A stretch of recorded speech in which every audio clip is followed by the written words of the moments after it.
What's up, you guys? Your girl G here. We are right back at it, and we're going to talk about love and marriage DC. Carlos King. I don't know what, the universe is finally aligning for you. God has seen all your hard work and it's just, rewarding you because you are doing the damn thing. Not only do you have Love and Marriage Huntsville, Love and Marriage DC, but now you have your own show on the network as well. And not to mention, we all know you're the person who deserves the kudos for, the production of Real Housewives at some point or another.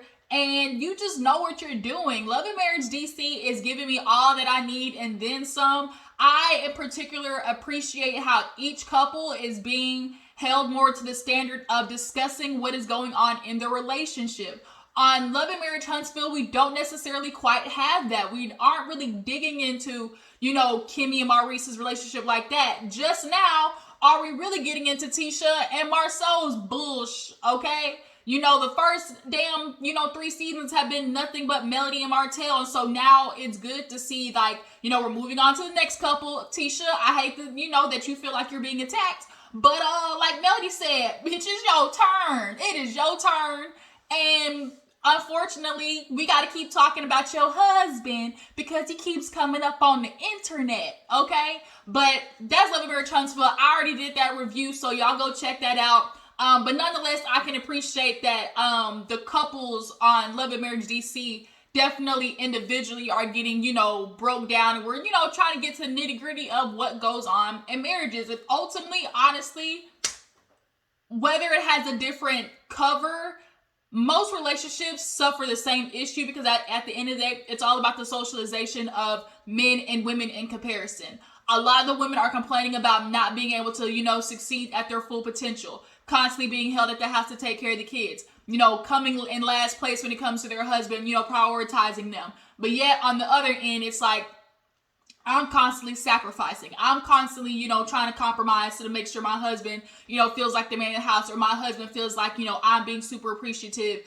And then I'm not supposed to be able to complain because I'm being afforded, this certain lifestyle, it's just a lot. We're seeing these couples in a, more lavish lifestyle, but, everyday folk, down from, to the middle America of the woman who's making $40,000, $50,000 a month, $30,000, $40,000, $50,000 a month, all the way down to, Pookie and Shekinah in Section 8. It's just like, women are dealing with the same stuff, and it is men feeling like women are at the disposal of their life. Tragic. And women are starting to fight back, and it's very obvious you niggas don't like it. But guess what? I'm rooting for all women who decide, I'm going to prioritize myself and make sure that I find fulfillment and am happy, on my own and with my life. Because at the end of the day, your happiness is just as important as his. But yeah, we're going to break that down and everything and then some. So let's go ahead and get into it. If you're new to my channel, hey, how you doing? Appreciate you for tuning in. Make sure you hit that subscribe button, like this video, and y'all, let's go ahead and get it popping, okay? We open up with Monique. Y'all, Monique is serving face, hair, skin to the max. I have not seen Monique look bad once. Her makeup is on point. Whoever is doing her makeup is doing a really good job. Whoever is doing her hair is doing a really good job. She kills it with face card all day and every day. But Monique, I'm lifting you up right now. But bitch, wait to the end because I got something to say. Because you Monique, you got a couple of isms, that need to be corrected. A couple of traits that aren't necessarily for the betterment of you and your relationship, okay? But we're going to get to it at the end, boo-boo. But nonetheless, she's sitting down talking with Ashley, who I'm actually liking Ashley. She's growing on me. So she's sitting down with Ashley and just basically talking about the anniversary dinner and how, she was, expecting to hopefully get some tips. Monique is stuck on getting some tips for her damn relationship. And it's like, girl, no matter what tip they give you, it don't matter because your husband needs to implement the first, goddamn set of rules that his life coach tried to give him. You trying to get, all types of tips and tricks from people who've been married 30 years. And you know what they tips and tricks is? Erana is sticking through the bullshit. Like exactly what Big Jamie said. All it is a rain sticking through the bullshit. That's how you survive and live in a long marriage. Down from your mama to your grandmammy and your great-great-grandmammy. It's all with you. When you see years of marriages, it is typically the same thing of the woman getting congratulations for a man. She stuck with me through my bullshit, you know? It's not even a compliment anymore, honestly. It's just not. It's just not a compliment anymore at this point. Oh, she a ride or die. Okay, Kirk and Rashida. So yeah, basically, you know, she was like, damn, I was hoping to get some, you know, tips. And Ashley was like, shoot, me too. You know, they've been married a long time. And so they started getting into her and Chris's, Monique and Chris's relationship. And, you know, she's like, you know, I do appreciate my husband and everything, but it's like, I need more from him. She's like, she's like, I always, you know, kind of tilt my head when I hear those women talk about, oh, you know, my husband, he's like my third child or he's like my fourth child. And she was like, no, I don't want to say that. And I absolutely agree with that. Like, when I hear women say like, well, you know, girl, shoot, my husband's like my fourth child, that's a problem. Like, you're a grown-ass man and you can't clean up behind yourself. You can't, you know, do your own laundry. You can't cook for yourself if I'm staying out or got extra work and not complain about it. Like, women literally having their husbands as an extra person to, like, quote unquote, take care of is an issue. It's a big issue. I don't need you as my last kid. I need you as my adult grown-ass husband who knows how to take care of him goddamn self. Period. Okay, so, yeah, so Monique was like, yeah, you know, I appreciate him and everything, but, you know, it's just, I just need more. And Ashley's like, girl, I definitely understand. Like, you know, with Quick, it's like I'm always, you know, putting myself to the side. You know, ever since the beginning of our relationship, she said she quit school twice, y'all, twice, to deal with the kids. You know, she didn't have help with that. And he's going around the world, you know, and, you know, DJing. And what I'm starting to notice is, and what a lot of men do, is they use, I'm a provider, or, you know, babe, what you want me to do? The lights got to be on. You know, I got to work to provide, you know, a certain lifestyle. I got to work to make sure the bills is paid. But then there's a certain point in which working to make sure the bills are paid becomes a scapegoat for, I don't want to come home and have to do this job of taking care of the kids, because that's not what I do. Like, as a man, I'm not supposed to take care of the kids. What? Huh? That's not what the gender norms tell me to do. They tell me to work and pay the bills. But I went 50 with you with these kids. But you're going to take care of them 100% of the time because I'm gone. Right? That's what a lot of men do. DJ is another Marceau. I pointed that out on Jamie's, you know, on her live. Like, he uses work as an excuse. Because at this point, DJ, Quick, I'm going to be on your ass all season when it comes to, oh, work is my coping mechanism. You know, I got to work, you know, provide a certain lifestyle. Because at this point, we're not going to sit here and play these games as if you aren't successful enough or haven't garnished that capability to say no to certain events, to say no to certain, you know, gigs. Because you have. But you keep choosing to take them. Period. Ashley, you need to start putting your foot down when it comes to taking, you know, more gigs. Next time he take a gig and he come back, don't be there. So then she starts asking Monique about, you know, the 7-year itch. She's like, girl, we didn't have the 7-year itch. She's like, but I'm itching now. She's like, I just want more from Chris. And she's like, I'm dying of it. And I can see Monique is barely keeping her head above water when it comes to what she's wanting from Chris, because she's not letting it go. She's like a dog with a bone. Like, I'm watching her. It's like she's hanging on to it and I really think she has been very quiet about what she wants from Chris, because, like she said, you feel people basically tell you, like, bitch, what you complaining for? You know, look at what you got. You got all this. And it's like, okay, yeah, just because he's good over here doesn't mean, you know, I'm supposed to ignore all these other little bits that he's slacking in. That's not, no. Because husbands expect, you know, women to do everything all at the highest capability. So, bitch, I'm gonna require the same thing. So, yeah, Monique said that. And so, you know, they really just were, you know, relating to each other. So now she's going to tell, Ashley's going to talk to DJ Quick about, you know, getting his schedule minimized. And then she basically talks about, she was joking about getting Botox and her and Quick being in a long-time relationship. I think they were talking about something else too. What else did they talk about? It was each other's relationships. I think that was it. I guess I'll move on because I can't remember. Maybe it'll pop in my head. If I forgot something in their conversation, drop it down in the comments. So moving on to DJ Quick's old, Kit Kat, mini Kit Kat.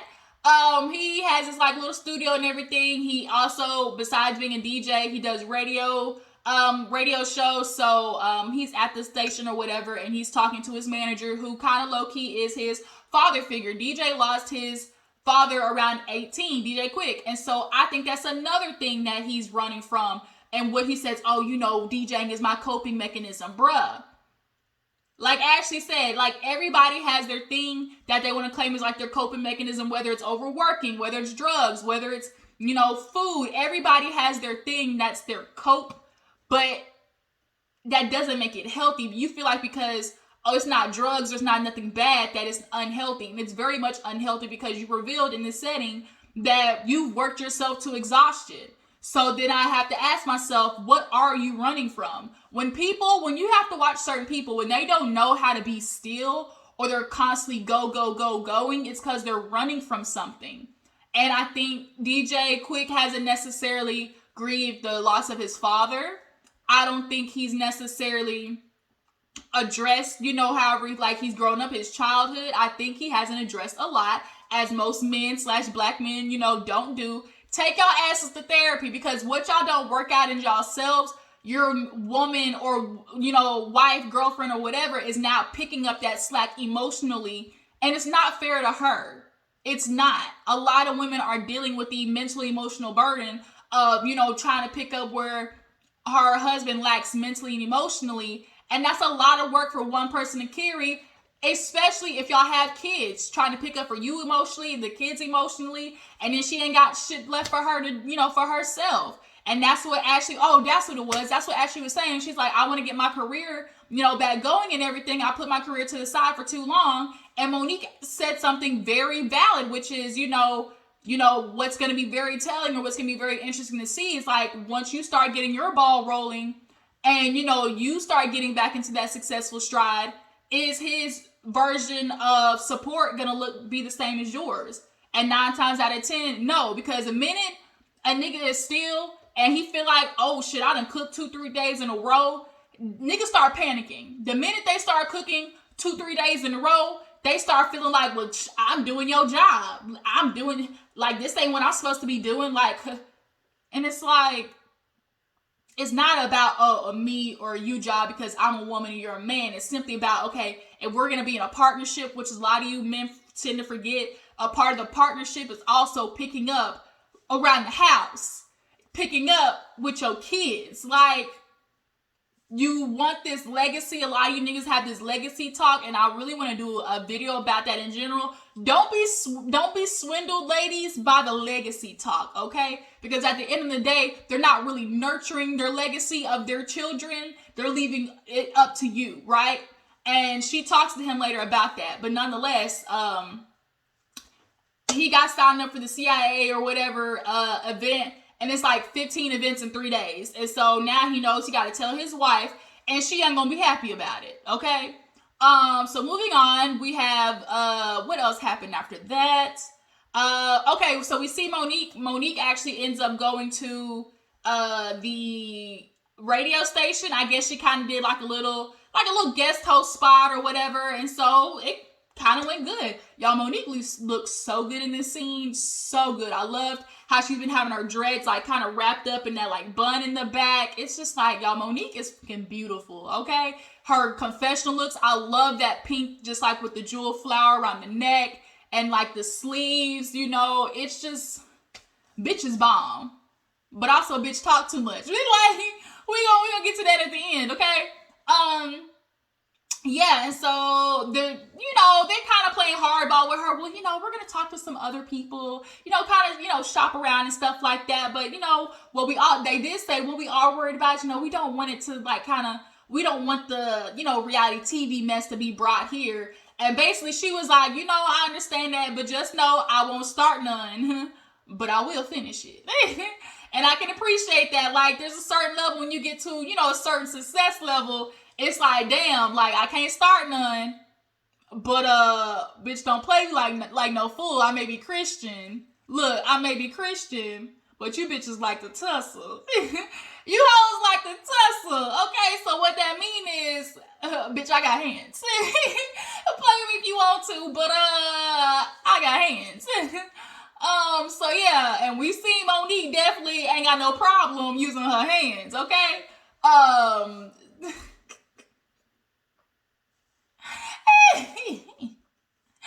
On that other show. But yeah, nonetheless, she was talking to them and she's excited. They basically told her, you're gonna have to be up here at 5 a.m. And she was like, well, I'm gonna have to talk to my husband. He's gonna have to basically pull his end of the support bargain, and we hope he can keep it up. So moving on, we have, speaking of her husband, Chris goes to talk to Kevin, which is Winter's now ex-husband, separated husband, nonetheless. He's known him for a long time, and so now he's hearing Winter say all these things about the relationship, and you can tell Chris is the guy's guy. He really is, and he also is one of those people who tries to look for the best in people, and particularly men. And when he sat down with old dude, and he basically like, look, bro, I'm just confused because I was talking to Winter, she's saying all these things about y'all's relationship, and it was like, damn, like, y'all just got married, like, how's it already basically going up in flames? Shit. And he starts going on this long soliloquy, and y'all wrong for editing it like that. When they be editing like that, and it be like the time lapses or whatever, and homie is trying to explain all these lawsuits, talking about, oh, damn, I'd have paid for my kids to go ice skating. I never even took my kids ice skating. That's impossible. But then he started going, oh, then they send the lawsuit to me. And then, my business partner is this. And then, I did take this money out, but not the way they saying I did. And it was just kind of like, bruh, what's understood ain't got to be explained. It ain't looking too good for you, my bruh. My boy. It ain't looking too good for you, Kevin. And with her being married to you, she gets affected. And so I can understand for her where it's like, I'm asking you questions about this motherfucking lawsuit and you're not giving me no answers. I'm going to have an issue. Because, bruh, they gonna stop the money and they gonna freeze that account. And are they gonna freeze my money too? Because they feel like, oh, whatever. When you're in a money situation, they freeze whatever assets you have. And so if it's in your name, bitch, it's gone. Hell, ask Apollo. That's why Apollo was trying to get rid of all his 4-wheelers and bikes and stuff, that cost money, because they'll try to say that you funded those things through money you stole. So that's why he took that shit over to Todd's house, okay? But yeah, so he's like, yeah, I miss her. It's just so hard. I'm even thinking about the kids. My kids, they're used to her. And, he's always asking, like, where's Mama Winter coming from? When she's coming to say hi. He's like, she won't even talk to me. So Chris is like, damn, man. And Monique like, bro, you done got swindled by the swindler, okay? No, we got another swindler on our hands. Another Tinder swindler on our hands. Just be lying. I don't know what to believe, but I'm sorry. I go off of, I'm a very big person on energy and just physical movements. I pay attention I'm very observant. And Kevin, nigga, you lying. Next case. It's like, what's the verdict? Guilty. Next case. Shout out to goddamn Zoe. So yeah, moving on. So we actually have Monique talking to Chris, and she's basically telling him about the job. She wants to work at the radio show, but she like, boo, they want me there at 5 o'clock, so that means that you're gonna have to help with the kids in the morning. I'm gonna have to, can you pull up that slack? And Chris was like, that I get it. I'll move some things around, pull myself up out the bootstraps, and make it do what it do. And then when he was like, I'm up with the kids cooking breakfast for them anyways. And she was like, yeah. And then it like cut. Like, I think they edited that part out. Because it went straight from that to, oh, you know, by the way, I was talking to Kevin, and it was kind of like this. She low-key kind of gave him the look of like, right, you up in the morning with the kids. I'll let you live. Okay, Chris. But he basically tells her he met with Kevin, and he's like, I don't know, Moni, you know, homie, he's heartbroken. You know, I could really tell that he loves Winter. And she was like, hey. She's like, I done talked to my girl, and I don't think Winter got no reason to be lying. Like, I don't think she would lie about that type of stuff. He was like, well, you know, I just really think he loves her and misses her. Like, you should have seen this man. And I think Chris is being very good and very strategic about only talking about, oh, the way he loves Winter and misses her. He ain't necessarily talking about the legal stuff, because I think Chris knows that nigga lying, okay? Because he ain't trying to vie for his innocence by any means. And most men will do that. Like, they be like, man, you know, he innocent, you know, innocent until proven guilty. Like, I know my dog, I know my boy wouldn't do nothing like that, but he ain't doing none of that. He only talking about, man, I know he loved Winter, he want her back. And Mo's like, I know, she's a good woman. Yeah, of course he wants her back. But they have the dinner party, everybody's gonna come over, and so we see DJ Quick go out with Ashley, and, you know, they're trying to have like a little, you know, quality time. You know, she's with him, and she's just feeling like, you know, even though they get together, sometimes it's not necessarily like personal quality time with each other. And they just kind of joke around, and they just talk about, you know, one thing in relationships is, you know, people forget to be friends. Like, you got to have fun with each other, and that's very much true. Like, a relationship should be on a good foundation of friendship and just general, like, honest respect for each other. And so they having a good time until DJ Quick is like, hey, babe, you know I love you know I love you, right? You know I love you, right? Yeah, in 3 days I gotta do 15 shows. Okay, love you, bye. It was like, nigga. And Ashley at this point does not fight it because she knows her husband.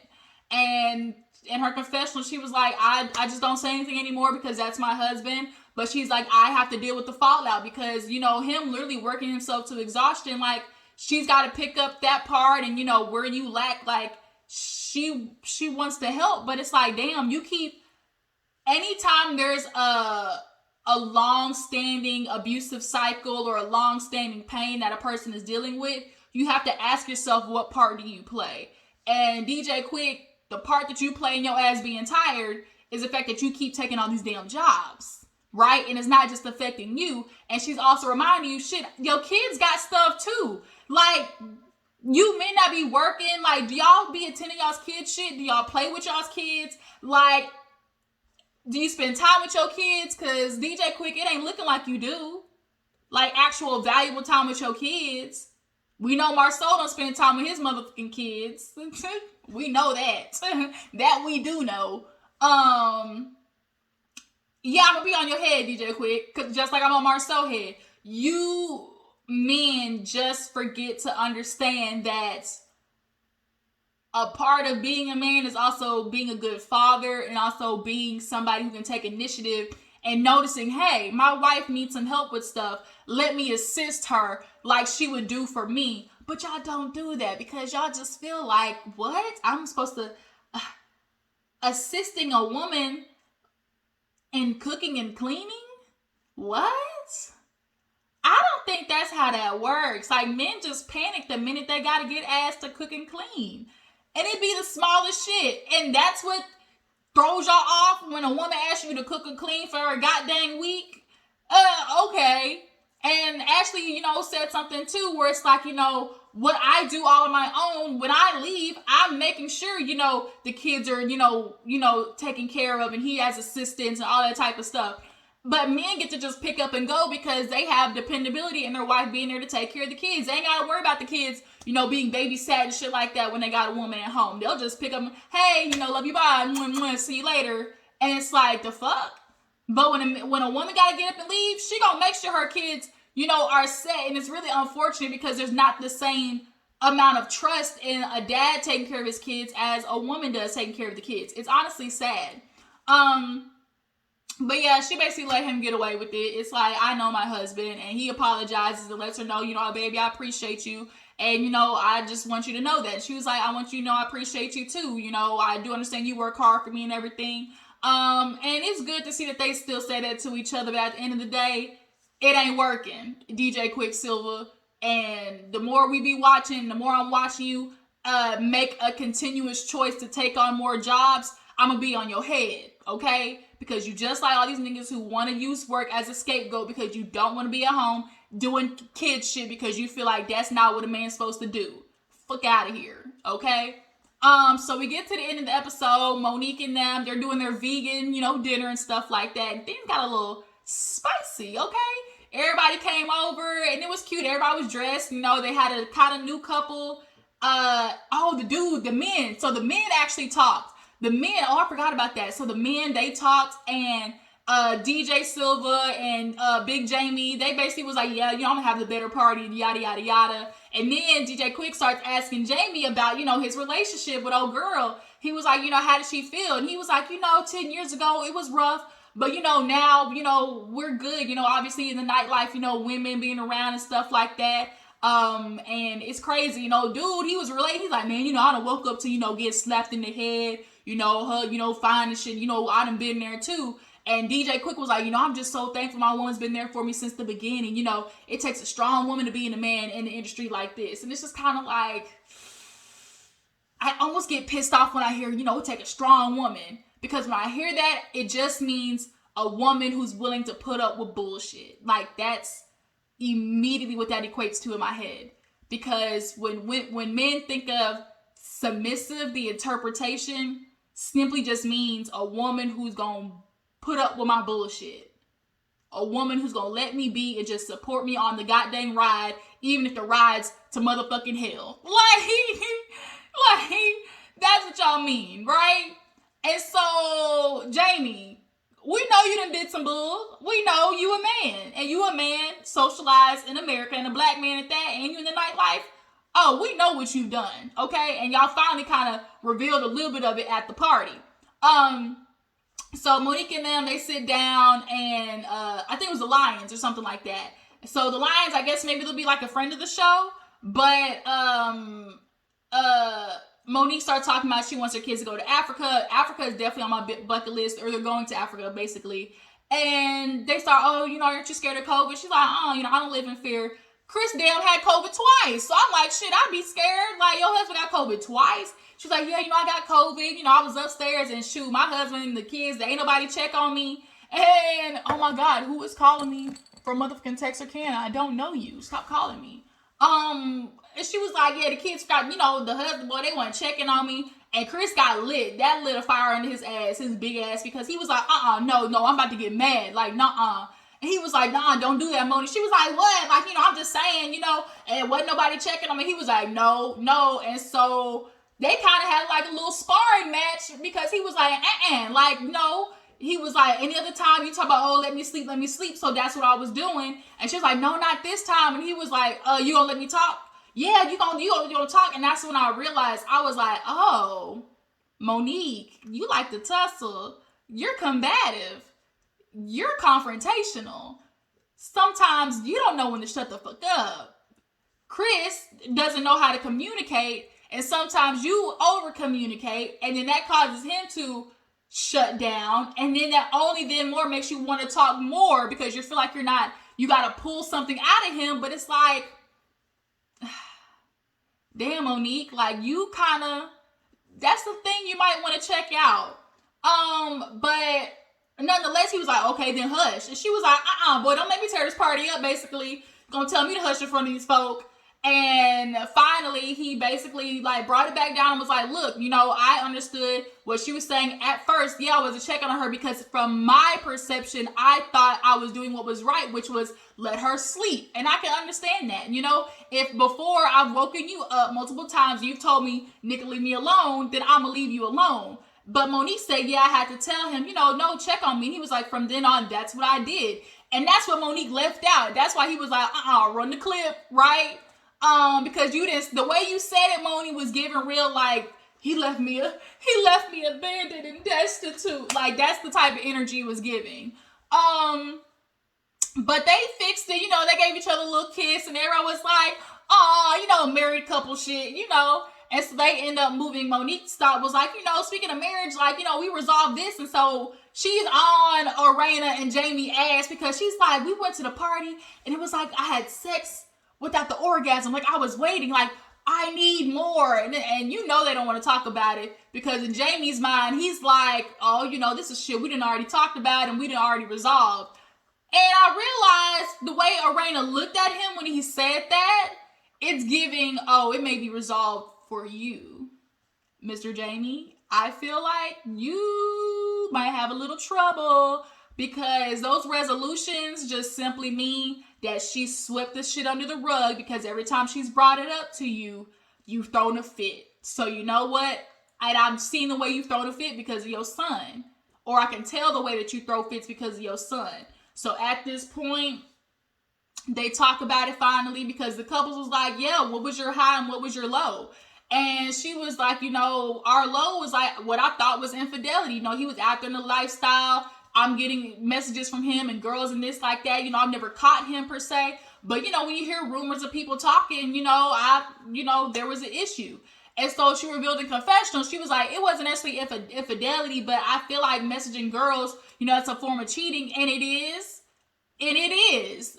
Anything that you wouldn't do in the presence of your partner is considered cheating. Hi-oh, okay? And Jamie definitely is one of those type of niggas. I mean, we wasn't doing nothing. I just, why can't I message her? Why can't I text the girl? It's definitely giving, he wanted to teeter on the lines. He definitely was giving one of them. But yeah, it was a dead giveaway when he was like, man, I don't like bringing this stuff up because, these are issues that we done gone through and deaded. And she just kind of looked at him and I was like, oh, them shits ain't deaded, bruh. Them shits is not deaded. You are under falsehoods, fairy tales, lies, and fantasies in that regard. So Winter asked, well, I always ask women, like, how do you overcome, indiscretions? Or what makes you stay with a man after that? And she simply said, because, like, I ain't caught him in the act, so I can't necessarily react over anything I don't have proof of. Basically, she pulling a Tisha, right? I ain't necessarily had the bitch jump in front of my face and say, hey, I'm the side chick. So it's like, or hey, I'm a fucking yo nigga. Like, she hasn't had that yet. So it's like, she can't really just like go off the handle with that. So, they end up getting to Winter and she starts talking about, her relationship with Kev. She's like, it's been a long 6 months. And she's like, the girl's like, why? She was like, well, I was recently married and, I just got a message one day that he was getting a lawsuit. His partners were pulling out and he just leaves and goes to live with his mama. And when Monique said, I told you he lived in his mama basement, bitch. Monique, you messy bitch. I told you he lived in his mama basement. I was like, and but yeah, and as Winter, I'm not gonna lie, bitch, it's giving the way she was like, yeah, we checked into him, my family, I'm a relationship coach, so I know what questions to ask. And you were asked how long you knew him. Well, we knew each other a year. You don't really know him, ma'am. I'm sorry. A year to me is too soon to get married because you don't know them. I personally feel like you don't know them at a year. And when Ashley asked a very valid question of, well, you didn't ask because she's like, oh, this difference between saying, oh, I live in a base apartment, but really it's a base, den in your parents' house. And I'm thinking, okay, a whole year, did you not go to where he lived? Did you, what was he showing you for a year in which you said, oh, when I married him, I got a whole complete different person? Like, I low-key feel like she allowed herself to see the rose-colored glasses because he was, spending money and doing trips and everything. And you probably were ignoring the big-ass, red flags in front of your face because he was, giving you lavish things on the company's dime, okay? And so, Winter, I'm not gonna lie, bitch, I'm kind of looking at you a little, because I feel like you kind of ignored some signs with oh Kevin boy my boy. Like, how did you not, as far as a living situation, like, how was that not figured out is what I'm saying. Like, did he have another apartment that you were seeing and you just, I just don't know. But that's where the episode ended. Winter got offended, but I'm not gonna lie, like, Ashley, to me, asked a very valid question. But that's the end of this review. It kind of went a little bit long, but I hope you guys stayed through it. I'm definitely loving Love and Marriage DC. Y'all tell me how you feel about the couples. Do you guys feel like Monique is a little bit too much with Chris? Do she talk too much, or is she overbearing?